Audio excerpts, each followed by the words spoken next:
I'm going to quickly set up what this is about, what I hope that you get out of this, and that you leave this room with enthusiasm and hope and not, doom and gloom and despair about the news industry. So I think if you follow what's happening in this industry, it feels very like everything is doomed, especially the local news part of the news industry, right? And like the facts kind of bear this out. From 2008 to 2018, 47% reduction in the workforce in the newsroom. So those are pretty dramatic numbers, and many of you here have felt that at some point, right? But for us, all of us here who work in a business model that we think is growing and a business model that we think will work over time, we look at that and we see opportunity, right? So for me personally, I find it very annoying when I read articles about finding a new business model for local news. Like, where is it? Like, someone's got to find it. But for me, I think the panel here, a lot of us think we know what it is, and it is nonprofit news, whether it means starting a kind of organization that is completely nonprofit funded, or something like the Seattle Times, which has an arm that is nonprofit funded. And so there's really a lot of exciting work happening here, and that's what we're here to talk about.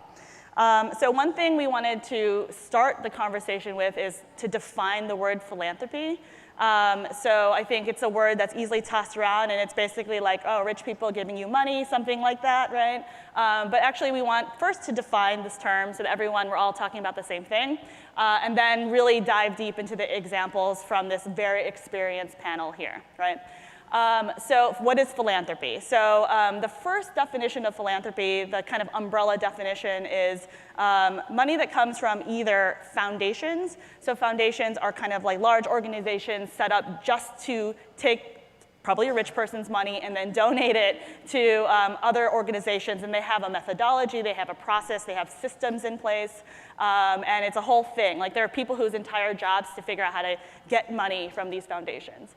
The second category is what you often call major gifts or major donors, and it's receiving donations directly from philanthropists, but not through like a very processy foundation.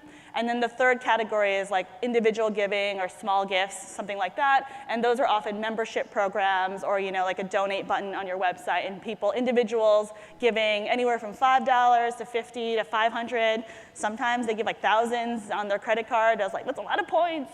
Good for you. That's what I think when I see that anyway. So those are the three categories. We're going to talk about all three, likely, but a lot of this we'll probably spend on the foundation grants because it's kind of a weird thing if you're not in that world. And it's the part, I think, where there's the most opportunity for journalism to fund itself. So with that, we're going to do intros. I'm going to let people intro themselves. I'll start with myself. So I'm Allison Go. I'm the head of growth at Chalkbeat. I'm the moderator, but I may intervene with some points here and there. And Chalkbeat is a nonprofit news organization, so it's a 501c3 organization that covers local education news in 7 cities and growing. So for me, Rodney. Hi, I'm Rodney Gibbs. I'm the Chief Product Officer with the Texas Tribune. We're about to turn 10 years old. Coming up this fall, we're a nonprofit newsroom focused on Texas politics and policy. There's a lot of politics in Texas, so we cover that. And we're a nonprofit that's, I think, in the thick of a lot of this topics we're talking about with foundation funding and philanthropy funding. I'm Annie Madonia. I'm the Chief Advancement Officer at the Lenfest Institute for Journalism in Philadelphia. We're 3 years old. We're a nonprofit. We're the nonprofit owner of the Philadelphia Inquirer. It's a very unique and unusual structure. And we are both a fundraiser and a funder. So we go out and we raise money from individuals and foundations and even some companies to then grant back to the Philadelphia Inquirer, media outlets in the Philadelphia ecosystem, and then nationally in high-impact journalism, news innovation and technology, and diverse and growing audiences, which are sort of the 3 pillars of our support. Hi, I'm Richard Wagoner. I'm an editor at the Seattle Times, and we're a little bit different, I guess, in this world of philanthropy. We're a for-profit organization. We, of course, sell subscriptions, take advertising, but we also have what we call community funding that supports 4 different coverage areas that we have right now: education, transportation, homelessness, and we just recently started one reporter project covering artificial intelligence. And we're also now launching a much more ambitious project to build an investigative team that is going to be primarily funded through individual donations and some foundation funding as well. I'm Alice Ree. I'm the Managing Director of Strategic Partnerships and Growth at the American Journalism Project. I'm a journalist by training. The American Journalism Project was launched this spring, and I'm 2 months into this role. We are a venture philanthropy, the first venture philanthropy focused on local news. Like Annie and Lenfest, we are funders and fundraisers. We are raising significant amounts of money from funders who see the demise of local news as a crisis. As funders, we will be making grants to civic news organizations to support their infrastructure, capacity building, and revenue generating operations. Awesome. Okay, so one programming note, we're not going to do the thing where every panelist answers every question, because we all know that's the worst. But it also means that if I skip someone, I'm not being like mean or anything, so just like, don't hate me later. So the first thing I would love to talk about is just like, one, make the optimist case for local news. So I think we all know that local news is the most at risk when it comes from a monetary point of view. We see a lot of national outlets doing mostly fine, but it's our regional papers and it's that local coverage that really is suffering under the internet economics, right? So make the optimist case. So I'm going to start with Alice on the other end. Sure. Well, looking at the latest INN index from 2018, you see that members raise 60% of their funding from foundations. So that points to one thing. You also look at the movements of major institutional funders of journalism like Knight, Lenfest, the fact that AJP now exists, and you look at community foundations and regional funders who are supporting these nonprofit newsrooms. There certainly is both attention, money, and resources flowing in that direction. So that's positive just from the flow of money. And one data point I always like AJP that you guys make is about the ballet and performing arts. Can you maybe riff on that? It's my favorite data point, personally. Certainly, it's one sector. If you look at some of the giving stats, the money that flows into dance organizations in the United States annually is roughly $1 billion. Yeah, and so local news isn't even close to that right now, but it can be, so point one of hope.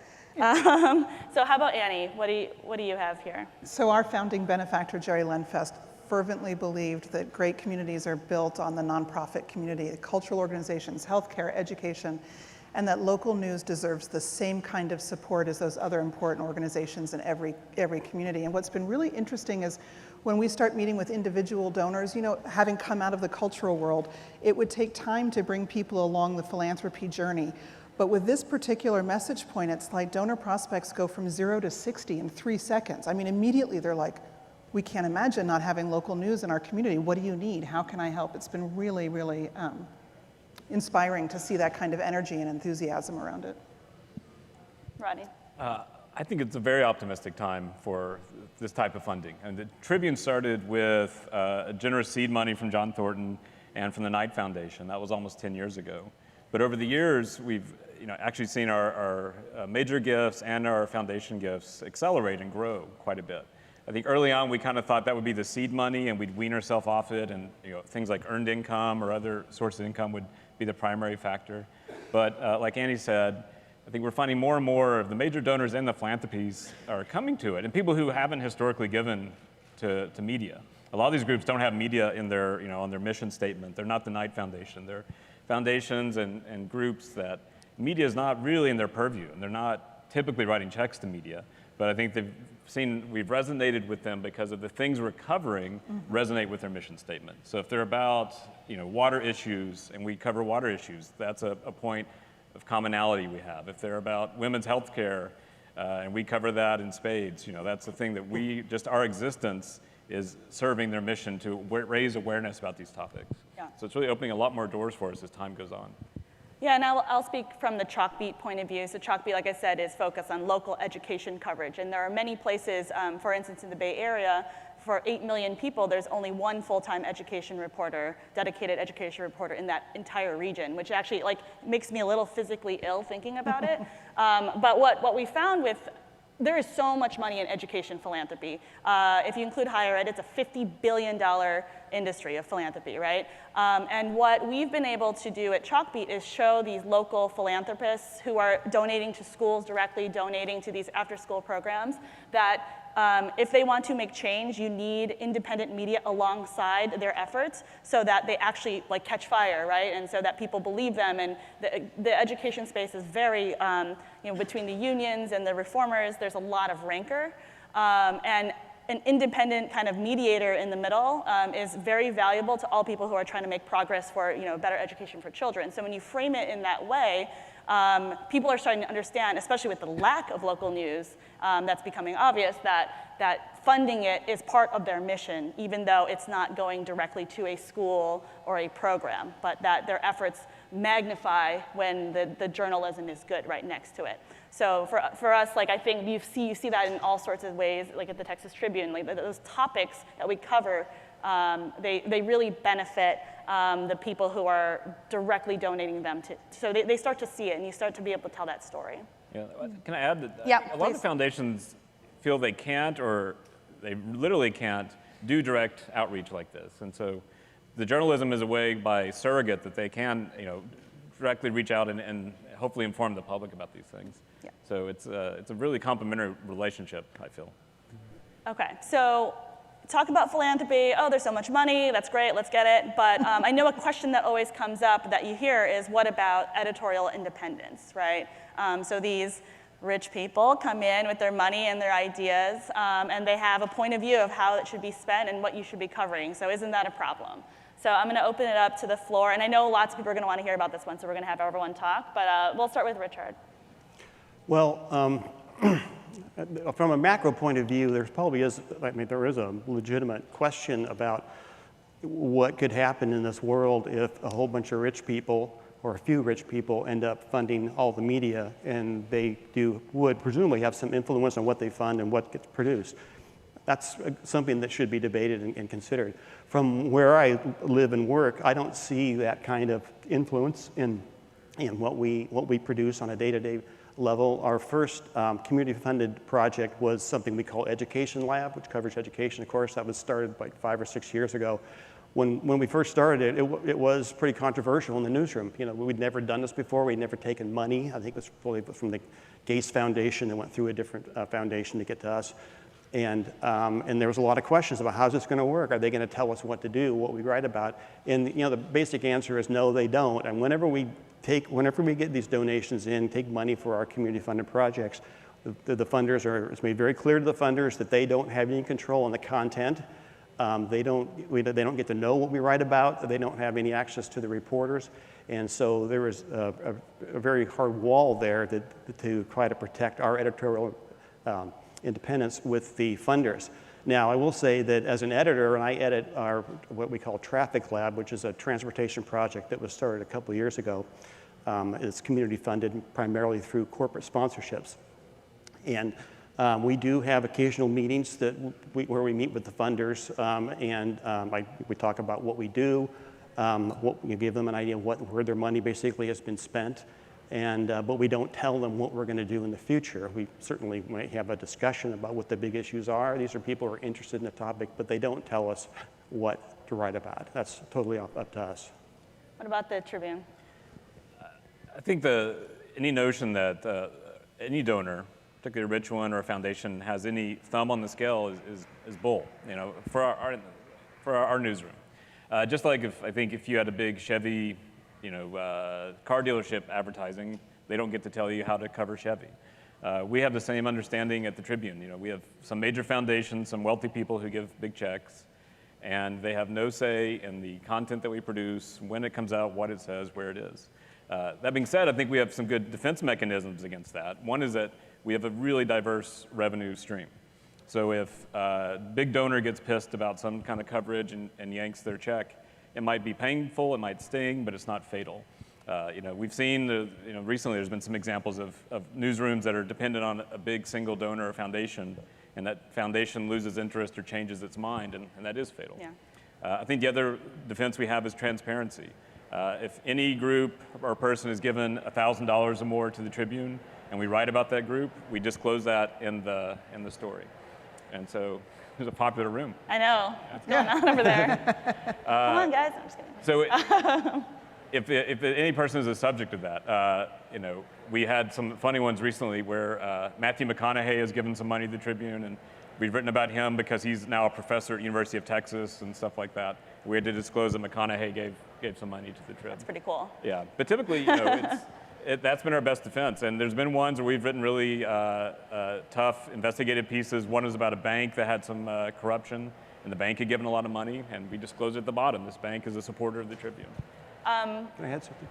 Yeah. I just want to add that what we do for every story that is community funded, we have a list or a box that goes in print and online that lists the funders. We don't have individual funders right now, although we are soliciting them for our investigative fund. But like for corporate sponsorships or foundations, that's listed on every story. So if you're reading that story, you know where the money came from. And we had similar situations where one of our traffic lab funders, the investigative team did a story about him. He was a big developer in town, and they did a story about some relationship he had with the hospital. And he's no longer a funder. He decided he didn't want to play anymore, and that's the way it goes. But It happens. yeah, it happens. We stole that from you at the Inquirer. So, We stole that best practice of making sure that we list all of our funders or have a link to them for every story that runs. and I would love for you to talk about when donors get confused sometimes, though. The new ones to journalism, the ones that don't know the rules. So, We've had an interesting experience where we've actually had major donors start off meetings with us saying, I don't want anything to do with the newsroom. We have a major corporate CEO who spends a lot of money on advertising in the Inquirer, and he wants to fund through his corporate foundation the work relative to his industry. And right from the very front, he was like, I don't want anything to do with the newsroom. I don't want to know anything about it. I don't want anything to do with it. There are times that folks want to try to sort of, I have this issue that I care about, or I have this cause that is important to me. But I think the more that you show people and the best practices you put into place, people learn pretty quickly that it's not their role to influence. And we won't accept any gift where we feel like there's going to be any kind of influence or conflict of interest. And in fact, for gifts of $500,000 or more, when we're so lucky to get gifts that size, it has to go to our full board for approval to accept it. And there have been times that we have turned down money because we've not been, we just want to be very careful that there's no undue. yeah, at Chalkbeat, for instance, if a donor wants to remain anonymous, we can't take their money. We won't take their money, for instance. So, Same at the Tribune. yeah. Same with us. And I liked someone when we were talking earlier was talking about, like some of these funders want to, they want to visit the newsroom. They want to and I think but it's all good, well-intentioned often. They have a curiosity and they care, but they don't know that that's not really a thing they're supposed to do. I don't know if you guys have firsthand stories about that or. We actually do let them visit the newsroom. Oh, you do? Okay. We do. Some places it's no. We do. We have these things called roundtables where we like to bring folks from the community into the newsroom and sit in on a news meeting and then sit with the publisher and the editor and the head of the institute and learn about our unique partnership and the kind of work we do together. But they're not spending time in the newsroom. Yeah. So we talk about this editorial independence, but there are differences between philanthropically funded newsrooms and nonprofit newsrooms and your traditional regional newspapers, owned by one of the big conglomerates. So can you maybe talk about the differences, even if it has nothing to do with editorial independence? So anyone can take the floor. Well, I just wanted to add that the question about editorial independence, my thinking about that is that money adds complexity, whether it's corporate sponsorship advertising or whether it's philanthropy. And in thinking about editorial independence, one of the ways in which I've answered that question, and I think what is a distinguishing feature for the American Journalism Project, is that funders who work with us are giving to a national pooled fund. They aren't choosing the newsrooms. There's a separation. That's one feature. The other part is that our organization is funding revenue-generating capacities and not funding desks or topics or newsrooms directly. So that's one aspect in which a funder has a certain degree of assurance that there is that wall and it's being maintained. We have a similar thing where we don't take funding of individual projects, but we have funding of a beat or a topic, but not, oh, you're doing this special investigation on the border, I want to be a part of that. It doesn't get that way. Yeah. Okay, so let's talk about there is something interesting about the foundation side. I had alluded to this earlier about the reporting aspect, right? And reporting, sorry, we're the reporters in here, reporting back to the foundations how you're doing. So can you maybe talk about that process and how that is, I do feel like that is a very different part of the newsroom than you would see at a regular newspaper. Well, one thing I wanted to mention that, like when you talked about the differences, and part of that is reporting, that we do quarterly reports. I mentioned we do funder meetings, I think 3 times a year. But people give us money and they want to know what we're doing with it, I presume. I hope they do. And so we do track things. We track what kind of stories we do. We track metrics and that sort of thing that most other parts of the newsroom don't. And those reports go out to the funders so they can see what's happening. Another thing, just getting back quickly to that idea, what's different, because I edit both the traffic guide, which is within this community funding thing, but then I edit other parts of our coverage as well that are more traditional. And we do solicit money based on a prospectus or on a mission statement. And so I feel obligated to basically make sure our coverage adheres to that mission statement. People are giving us money to cover this topic, and we tell them how we're going to do it with watchdog stories, solution stories, and that sort of thing. So we do that. What that does is it does put a little bit of a box around those reporters who are community funded. That means there's always that tension in the newsroom where you have a little bit of community funding and the rest of it more traditional, because the metro editor may be looking for somebody he can grab to go cover something that's happening now, but that person theoretically is being funded outside the traditional newsroom. And so we have to kind of watch out for that and make sure they're not pulled out of what they're supposed to be doing too often. So it's really onerous. I mean, the foundation money often comes with onerous reporting. And that's part of what you're signing up for. And so our people spend a fair amount of time reporting back to the foundation. There's usually an annual report, there's check-ins. We do pull analytics and data to show them what's happening, typically around a topic. So if they're funding topic of water, we pull, show, oh, this quarter we did X number of stories on water, and here's how many people saw it, and things like that. So it's one reason, I think, too, that we try to balance out with major gifts, because we treat the major gift people very nicely, and we add them to the newsletters, and we invite them to the events and things like that. And maybe, I think we do some special, special emails for them and things like that. But there's not reporting, in the same way. So, and we also do a 3-year circle program, which I highly recommend if you're in the fundraising side of a newsroom, where our major gift people are committing to 3 years of gifts. So it's 1,000, 2,500, or 5,000 for 3 years. And so that enables the development team not to really have to worry about them, keep them engaged and informed along the way, but less reporting every quarter, every year about where your money is. It also gives us a chance at about 2.5 years to try to raise them up to another level for the next 3 years as well. I think one of the things that's also important in reporting, even for foundations, we had a donor say to us, don't tell me what you did, tell me what you accomplished. And so I think there's a level of reporting that goes back to foundations and major funders that's about how many stories we did and how many read it and all that kind of stuff. But then there's that sort of underneath all of that foundational stuff. Well, what changed because you wrote this story and this went out there? If you're telling me that journalism and local news is inextricably linked to democracy, how did you further that agenda with the news that you put out there, the stories that you wrote? Or what legislation has changed because of the money that I gave you to put these stories out in the community? That's a really important part, is because that's for all the funding, all the community funded projects we have, a big part is impact and community impact. Yeah. And we have a tool called the Impact Tracker that was put out for created by the Center for Investigative Reporting, and we log specific impacts of stories, and that can be something as simple as a email from a reader that said, great story, more of this sort of thing, to a law being changed or something else happening, or your story being mentioned at a city council meeting, that sort of thing. And it's a great way so you can really see how the content is doing out in the community and what impact it's really having. And although right now what we call our labs are the only ones using it, it would be a fabulous tool in any newsroom if you really want to know what impact you're having with the work you're doing, what kind of work is actually getting impact. Yeah.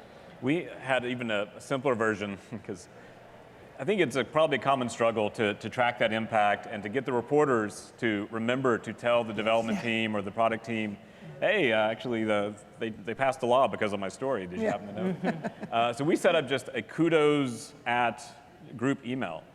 And we just like hammered the reporters and begged them, like, if someone tweets at you or you get a nice email or a phone call, just forward it to kudos at Texas Tribune, please.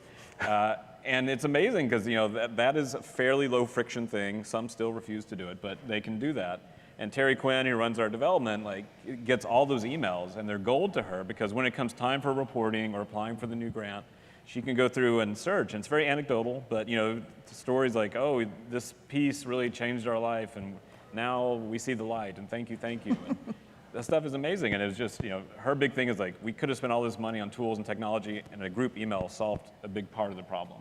Yeah. At Chalkbeat, so Chalkbeat's about 10 years old also, and we have a very systematic way we track what we call impact, and we actually have categories. So informed debate would be someone went to a school board meeting and said, I read this in Chalkbeat, and now I think this, right? So the debate is better because they've read something that's legitimate. Informed action is like some sort of policymaker proposed legislation of some sort. And then there's the last category, which I'm totally blanking on, but it's like a law changed or something like very kind of like groundbreaking. And we can track that. We can kind of like anecdotally track that right back to some piece of reporting. So an example would be like, in Denver, there was transparency around immunization rates that didn't exist before Chalkbeat created its own database, and then the state started doing it on their own. So that's something we actually like in the moment. You don't do it at the end of the year. You do it in the moment, and you record it on what is a glorified spreadsheet, honestly. And it's the team is gold against it, right? I think that's a really important part. It's like our top line goals aren't traffic, and it's not clicks or whatever. The top line goal is impact. And we count that for like performance reviews or like how the team is doing and how different cities are doing against each other.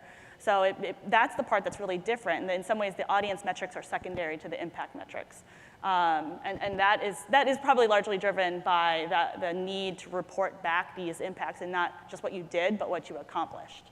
Have you seen other organizations that have done it? It sounds like everyone has some sort of impact tracker, but it becomes very clear you need it very quickly if you're taking foundation money. Mm-hmm.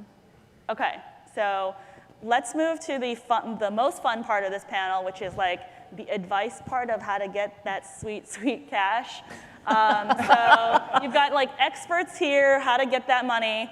So I'm just going to open up because there are like tricks, there are ways, messaging, and then also just the operational part of setting your organization up to start receiving grants and major gifts and small gifts, all small donors, individual donors.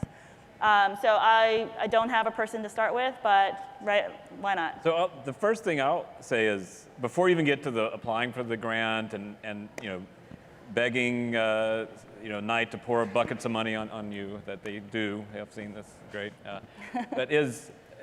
We had to spend a lot of time, and it took a long time. Becca is here, she knows this, former Trib person, but breaking down walls between the departments, just getting them to talk is not easy. And having, I've been there 7 years, and I saw many meetings earlier in my career there where, editorial would say, we've got this amazing project, it's gonna be awesome, it's all this stuff. And our revenue people would be hearing about it and go, that's great, when does it come out? And they go, oh, it comes out tomorrow, it's gonna be fantastic. And they go, oh, could you go raise the money around it, by the way? And, and our revenue people are just, face planting on the desk at the conference room. And so over the years, we've gotten much, much, much better at having the editorial people pipe up to the revenue people when they have the idea, or when the idea is just a glimmer in their eye. And say, in 6 weeks, 6 months, we think we're gonna have something about X, which gives the revenue people the time they need, particularly foundations, but also major donors, to think, oh, well, XYZ, this seems like in their wheelhouse, maybe I could talk to them about it. And it seems, now in hindsight, it's such a no-duh kind of thing, but just having that conversation, and now we've institutionalized it more. We have a monthly revenue meeting where all the right players are there. We have a Slack channel around these things. But it took a lot of things to kind of, now it feels like muscle memory and just, yeah, that's how you do it. And I hear random reporters now, when they're early stages of a story going, has anyone told April yet? April does our major sales. Like, oh yeah, we should mention this to April. And just, so now it's become part of the DNA, but it was a painful evolution to get there. I think that's one of the bigger struggles, particularly for legacy or longer term organizations, is actually building on that, building a culture of philanthropy in the organization. And it's not just in the newsroom, and it's not just on the business side, it's for the whole organization. Philanthropy and fundraising is very relational, it's not transactional, and you can get some quick money early on, we call it the low-hanging fruit, but then the rest of it really takes time, and it's a long, slow dance of bringing people into the tent, understanding what you're doing, raising some early gifts, and then being able to build on that momentum because you already have some key people standing alongside with you, supporting what you're doing. It just takes time, and I think one of the things to always remember as you're starting to fundraise for your organization is that no means not now. That's what I like to say. That no doesn't necessarily mean no, it means not now. And don't give up easily. I mean, you have to listen to your prospects and listen to your funder prospects, you know, what they're looking at for and why they're turning you down or not getting engaged. But you just have to keep working the relationships, I think. And everybody has to. The thing about philanthropy is that it's not your money. It's somebody else's. And so it's incumbent on the organization to steward those resources really carefully. Otherwise you won't get them again. Someone can love you to pieces and give you $10 million, and if you don't steward that gift properly, they're never coming back. And everybody has to be a part of that. Can I add, our Terry Quinn, who runs our major gift program, has a kind of motto she uses internally, which is, you keep asking until they file a restraining order. And it's true, you know, she says, her advice to me coming here today was like, remind them that they're going to feel like they're annoying and a pest, but that's what you have to do. We had a small foundation in Texas gave us some money, and they were giving us some advice and feedback, and they said, one thing they said that was really comforting, they said, we are shocked at how many groups come to us and ask for money, and we say no, and they never ask again. Mm-hmm. And they said, we always say no at first, because you know, maybe it's just not the right time, or we're just getting to know you, or I had a bad day. And this is a really small foundation, but even they are expecting you to come back, you know, 4 or 5, 6 times and keep trying. It's not so different from even the small gifts, like email campaigns, right? Like I always give people who are doing their first membership campaigns, it's like, send as many emails as you think is right, and then send like 8 more than that. And it's like, send emails right to the brink they're about to unsubscribe, or they give you money, right? Like one or the other. So it's very similar. The persistence is really important. I would just add, while I don't have the fundraising experience that my colleagues do, I do have a few years from the funding side. And I'd like to appeal to the reporters in the room to apply the very skills that you do to report out a story, to have that kind of perspective, if that's the role that you have within your organization, to apply those same skills. The research, the reporting that you have to do to understand what a funder's priorities are, reading their 990s, reading their annual report, reading their mission statement. I think it's relational. I agree with what all of my colleagues have said. In addition, I would just say you're looking for that point of insertion. These institutional funders, or perhaps a family foundation, they have a mission statement. They have a lane that they've chosen to deploy their capital within. So within that lane, how does funding you help them accomplish their goals? They've got to stand up before their board every year, twice a year, whatever it may be. They've got to produce an annual report to justify how they deployed their endowment and their capital. They also have something which was brand new to me until I joined Philanthropy. They have logic models or theories of change, where they have done the work to look at what they're going to do with their capital and the impact they want to make in the world, whether it's their region or that topic. So it's fundamentally understanding, really having done the research and reporting out of what that institutional or individual funder's priorities are, how you fit, and how actually funding your organization is going to help them meet their goals. And I think that's both strategic, tactical, and it's the persistence. I'm 2 months into fundraising, and it's the persistence that you have as a reporter. What enables any one of us as reporters to go out onto the street and put a tape recorder, microphone, whatever it may be, in front of someone's face and ask them for a comment? It takes some confidence, it takes some boldness and maybe some courage. I think it requires that same kind of belief that what you're doing, the story that you're telling about your organization, the fact that you believe in the mission of your news organization, I think that's compelling and convincing. And the relational piece is incredibly important, and my colleagues can say more about that. I just think there is something tremendous about having a story to tell about the work that you're doing, the impact that you've had, the impact that you desire to have, if you had the resources to do the kind of stories that you all yearn to do. That's a compelling narrative.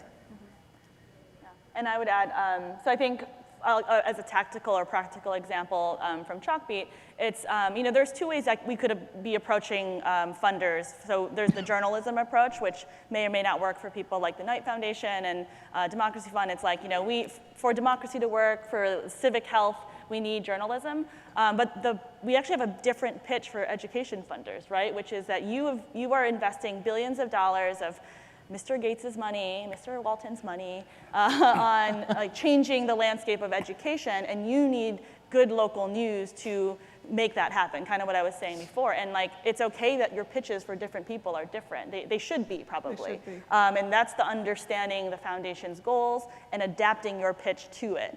And so I think the Chalkbeat's model works really well for this, but I know that the Tribune has done it too. They cover certain topics and certain foundations care about different things. And you should adapt your pitch. Yeah, we had a major foundation in Philadelphia who straight out said, we don't fund journalism, we're not interested, we're not gonna partner with the Lenfest Institute. And then we wanted to do a project on watershed. And they came on, that's their biggest funding priority. And so they came on board as a major donor because it was really important to them to get the story of the Delaware watershed out into the community and the work, not the work they're doing, but the work around the watershed. And then they asked us to work with the Ohio watershed so we could do comparative work. So it totally turned around the relationship with that funder because we were focusing on something. And we wanted to focus, and that was part of our mission, to focus on something that was important to them. The one thing I want to throw in about fundraising also is that it's not rocket science. I mean, it's not. It feels like this big mystery, but if you think about development as working with funders who want to do something really good, Yes. and you're helping them do that. I mean, that's a beautiful moment to be in that space with them, whether it's an individual or a foundation. And look around your community, because there are lots of people doing really great things in fundraising in your community, and you're not competing with other news organizations. You're not even competing with other nonprofits in your community, but you do need to stand and present and talk to funders in a way that the funders in your community are used to and are comfortable with, and share best practices with the people at the museum or the hospital or the college and university, because there are a lot of people who've been doing this for a really, really long time. So even if it feels new to you, there's lots of resource out there, and good colleagues are always willing to share ideas and thoughts and best practices because it makes us all better, and it makes all of our donors happier, and then we all win. So, Rodney, you had something? I have an example. You mentioned framing of how we frame ourselves pretty starkly, but effectively and accurately, I think, is we are very aggressive at targeting people who've donated to political campaigns. So this is a thing that we learned early on, and we try to get everyone else who is in this field to do, is when the political donation reports come out every quarter, our people go through those and look and say, who gave a lot of money to the Republicans, who gave a lot of money to the Democrats? And since we do political coverage, we've learned they probably are interested in the coverage that we do. But where the framing comes into it is when we get a meeting with these wealthy people and ask them, you gave a ton to the R's or a ton to the D's, we frame it very differently. We give them our spiel, and for the Republicans, it comes down to, don't you want to help us make Texas better? For the Democrats is, don't you want to help us make journalism better? And we found that the Republicans really want to make Texas better, and the Democrats really want to make journalism better. And we're selling the same thing, and it's funding the same thing, and it's all for the same thing. But the Republicans don't want to help the newsroom, and maybe the Dems don't want to help Texas. I don't know, but it works really well. there's something in there that can get extrapolated to the whole country somehow. Like that. Yeah. Like that. Okay, so we have time for questions, and there are mics over here, so please use the mics, and please ask questions, or else we'll just sit here. Don't be shy. All right, great. Hi. I work at a legacy newspaper without a nonprofit arm. What does that look like? Like, do you have advice specifically for that that's not set up a nonprofit arm? Richard? Well, Sharon? I'm not the one who actually set that up. I mean, I know it took a lot of work, a lot of groundwork to get people together, and frankly, or at least our initial community funding work, they're donating to us as a for-profit, so they're not donating to a 501c3. They're not writing this off on their taxes, I presume.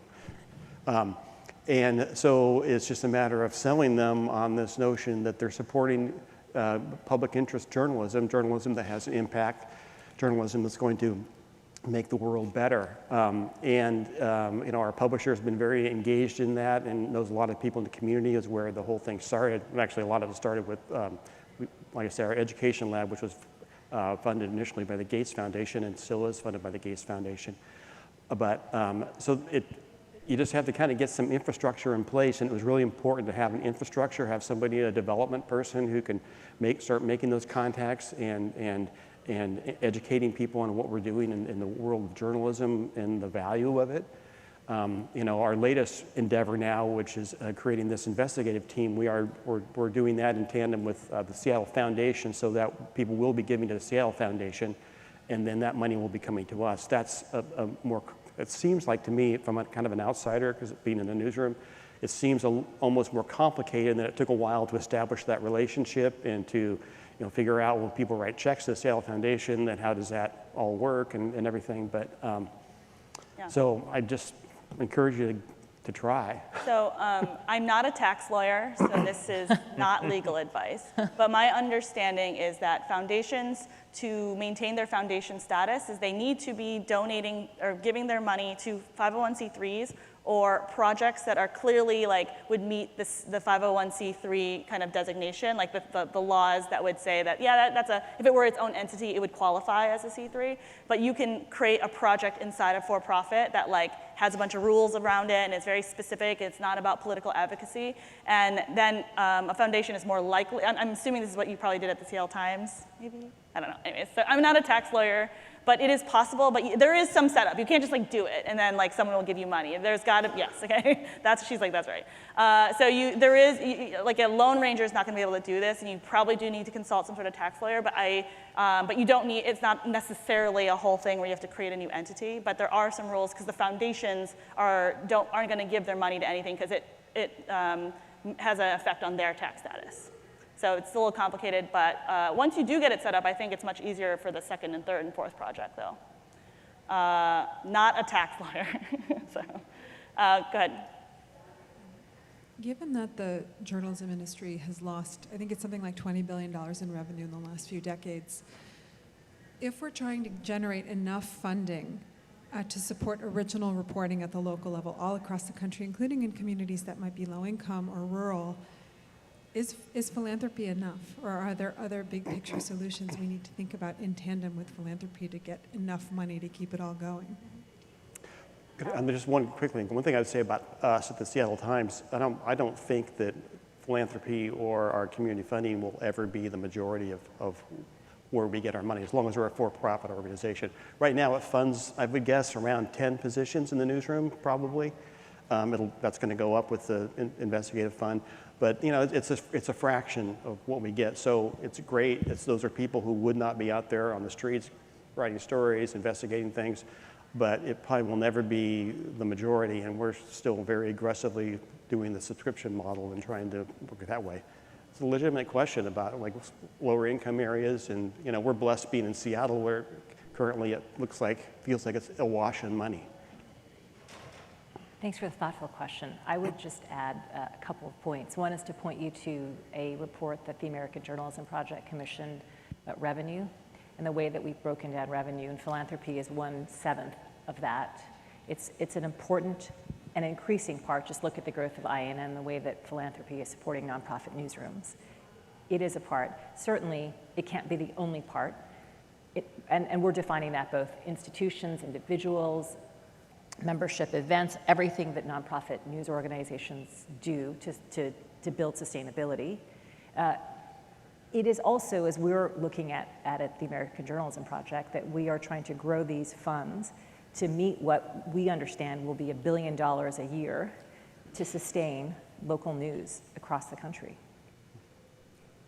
and maybe I would add, this is like my own opinion, so this is not Chalkbeat's opinion, but you can imagine a world where, I mean, there are many places where there's a very competitive, duplicative set of journalism happening.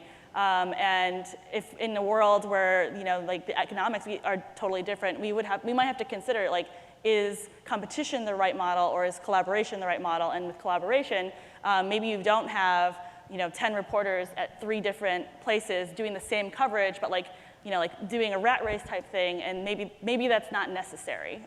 So even if you can't recover that ginormous number you just cited, there might be some math where the combination of philanthropy and all the other sources is enough, right? So you have to, at minimum, you have to work toward that and assume that has to be true, or else like we should all go home right now, right? But that is my own personal opinion. And some people will fight me about whether competition is actually really good. It might be, but we have to at least reconsider and think about it, whether it's the only model. I would just add one more encouraging note to that. The Media Impact Funders report was released yesterday, I believe, and they point to the growth of philanthropy-supported journalism as having quadrupled since 2009. And that's not specific to local news, but certainly you see institutional individual philanthropy moving in that direction. Yep. Yeah, this is more in response to your question, so maybe before you leave, I don't want to take too much of a soapbox, but my name is Madeline Baer. I'm with Free Press, and it's an organization that fights for equitable means of communication, including equitable access to local journalism. And I think the issue of equity that you bring up is so important. And one thing that I was also hoping to hear out of this conversation, a lot of studies have just shown how philanthropy for journalism is very much leaving out local news that serves communities of color and immigrant communities. And one thing that we're doing as part of the News Voices program at Free Press is we see that public policies to support journalism is also another solution, and have found philanthropists that also believe in that and support that because of the role that journalism plays in a thriving democracy. And so if people are interested in learning more about that work, I'm happy to talk more about it. It's wonderful that you talked about your work. I think it's incumbent on the part of philanthropists, whether or not they're huge foundations or individual donors who have a lot of money, to use that power to build a more equitable ecosystem in their community. And the Lenfest Institute, we're just getting started trying to figure that out. But we want to be a huge agent for change in our ecosystem, but then also with the Philadelphia Inquirer, how we can use our resources to help influence and support them in thinking about their work differently and their relationship with community in Philadelphia differently. Sometimes the power of the purse and, can make a big difference. You can leverage that to drive the kinds of things that might not otherwise get enough attention or resources. And it's like a responsibility that we have, I think. Alice, I think American Journalism Project has a point of view about at least access and the organizations that you plan to fund. Certainly. Right? I mean, so we have diversity, equity, inclusion, DEI, as baked in part of our values as well as our funding criteria. And it's a legitimate critique both that's happening in philanthropy internally and externally. It's certainly a position that this organization, American Journalism Project, takes. It's a critical value, and that's how it's a key consideration in the way that we look at potential grantees as well. Thank you. So first of all, thank you very much for such a great set of thoughts and a really well put together panel. My name is Alex Jacana, and I'm with the Gates Foundation. I'll just make 2 comments, if comments are welcome. Sorry. Right? Okay. So first, to the for-profit, the panel is absolutely right. Go ahead for it, try, just apply, because the IRS places the burden on the foundation to make sure that they're following the guidelines.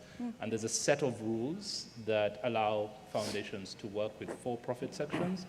So there's due diligence that must be done, and the foundations will have legal teams that will work with you and help on that front. So for anyone else along those lines. And then on the impact that I know is quite onerous, and also just to say from my background, I like to identify as a broadcast journalist, so I'm a journalist because I did that for 18 years before I crossed over into philanthropy. So I'm quite familiar with the headache of trying to get everyone in the newsroom to send the email and say, if you had some impact, please report it or tag your stories appropriately so we can track this down.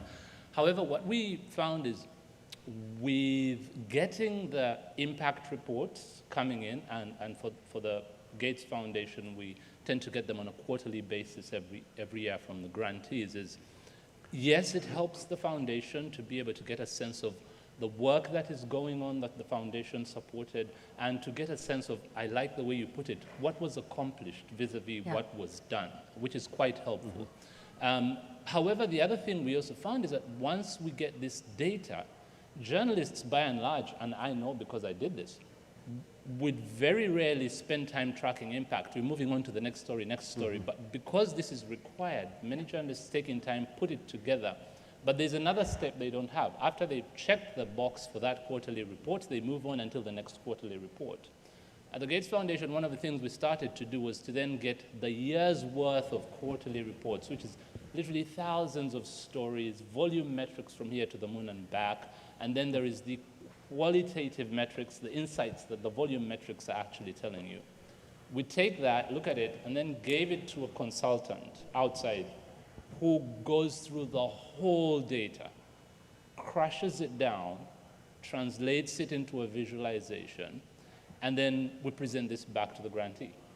And this is your data. Sorry, the Gates Foundation did this for the grantee? That's amazing. For ourselves and for the grantee. Cool. So we've got the whole portfolio, and then for each grantee, we'll break it up. So this was grantee A, grantee B, grantee C.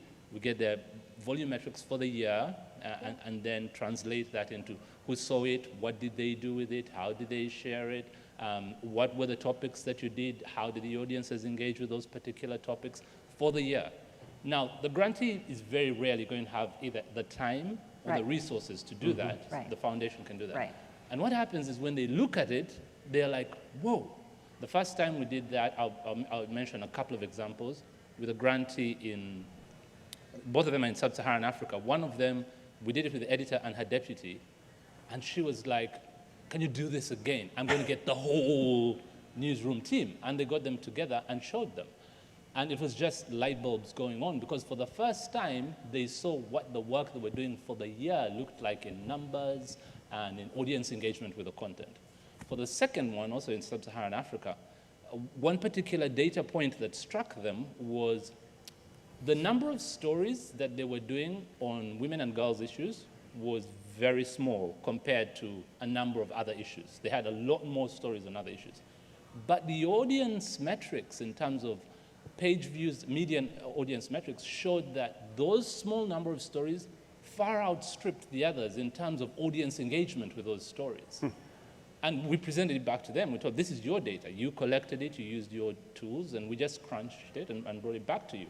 And it got them really thinking, and they had discussions, and it was almost as if we were not in the room, and they discussed it. So what happened? What happened was, a few months down the road, they promoted a woman to the most senior position of the newspaper.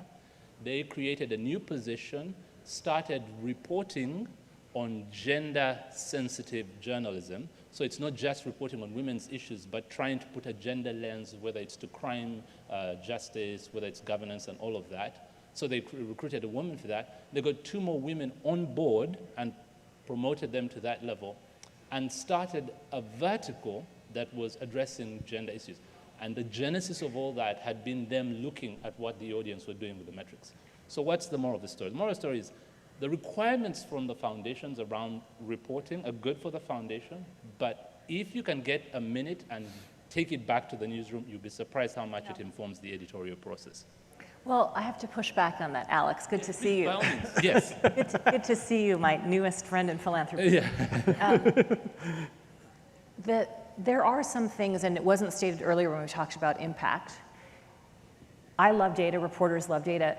Reporters and news organizations would love to know that their work made a difference. Yeah. And you referred to the time, the resources, all of that. I think there's something very special, though, about nonprofit news organizations and the daily challenges that they face to stay alive, period. I've been so heartened by working with my colleagues, Anna and Michelle, and the conversations they've had with nonprofit news organizations that have reached out to my organization, and the challenges that they face and the intentions they have to serve their communities. It's tremendously heartening.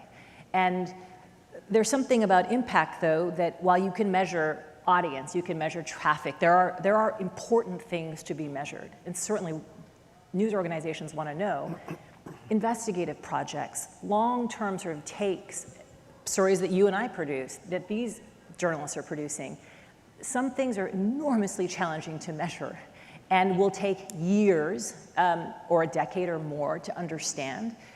It may come anecdotally. That's something that's so special and challenging about journalism that funders have to appreciate that distinction, that news organizations that are working in the public interest, the communities they serve, are producing stories that are different than when a funder funds a food bank or is providing funds for a capital campaign for a building. There are ways to measure how many people use those services. It's just such a special thing as well. So I'm agreeing and disagreeing with you. No, you make a fantastic point, Alice. And this is a challenge not only for foundations, but even for newsrooms, which is impact is incredibly difficult to measure and evaluate. And even when you find some great tools like CIR's Impact Tracker, which is a fantastic tool that can give you a sense of that, you still come to a point where, can you really attribute the change? Sometimes you can, sometimes you can't. Right. That's right. And I've been in several conferences where I've thought about that. So part of that has been, one, to acknowledge that there are some things that we, at least at this point, will never be able to quite accurately measure and connect in terms of impact. However, the other bit has been, what foundations can do is, because they have the financial resource, they're in a position to take risks that others can't in terms of a learning agenda. So like at the Gates Foundation, we have a percentage of the portfolio dedicated to research, which then goes into the area of how really can we measure impact in a way that is reliable, but also practical, and especially in an ever-changing world in complex sort of systems and models. So that's something that's evolving, but you make a very good point. Impact is a very slippery area. There's been a lot of progress, and I think partly because of philanthropy's joining into journalism, those requirements of metrics has forced people to do a lot more research into how can we do that. And a lot of things are coming out of that have helped us along, but we still have a long way to go as a community of interest. Yeah. Thank you. All right, I think we have to wrap. It's a short question. Fine. I'll be brief. Fine. So, sorry. I run a new nonprofit, and we've got a little bit of funding. Our focus is on political reform issues. So it's things like gerrymandering, voting rights, election administration, civic ed. But that means we don't have a geographic focus. And it's been really hard to break through to foundations that support journalism like Knight, American Journalism Project, and Newmark, because they're all interested in local. So where do we go when we're not locally focused? I don't like the silence. Okay, so this is what I know. I'm not an expert, and maybe the folks here at the fundee panelists can answer, but my understanding is most foundations are either focused on location, and maybe maybe you've like over-indexed in the ones that do that, but there are ones that care about issues, and so you just have to figure out which ones are which, but they usually care about one or the other. And it's possible that everyone you've reached out to, and the journalism ones probably are a bit more location focused, but I bet there are nonprofits thinking about voting rights in general, or foundations that think about that kind of thing, and you would have to find them. They're not necessarily local focused, but yeah, it's hard, and you have to find a kind of like look at all the places, but it's usually either or is my understanding. But I don't know. I'm not an expert on this. Does anyone else I feel like the whole room is a panel now, so if anyone wants to join and tell us. But I do know that there is a dichotomy like that. Yeah. Okay. There you go. There you go. Hey. It's like Tinder here, live Tinder. Okay, so I'm going to wrap up because we're running out of time. Thank you so much to the panelists. Thank you for our addendum panelists who chimed in with a lot of insight and information that was awesome. Can I plug one thing? We're hosting a workshop October 17th in Austin. It's a free workshop with travel scholarships available from the Center for Cooperative Media at Montclair University, where we're going to go through how we do fundraising. So if you're interested, talk to me. I'll send you the info for that. Awesome. So we're really honored that this has been a featured panel here talking about philanthropy and news. But I think our great hope here, I mean, the 5 of us here are here because we're very optimistic about this and we're extremely bullish on the industry in a time when no one else is. And what we really hope to see is that this panel and conversation turns into its own conference, its own movement. I personally think we're at the beginning of a movement, and so I hope that the folks who come here, you can join along on the ride, reach out to any of us, and find each other. There's a real community of people who believe in this, and it's really just the beginning, in my opinion. So thank you all. Thank you for coming. Thank you. Thank you. Thank you.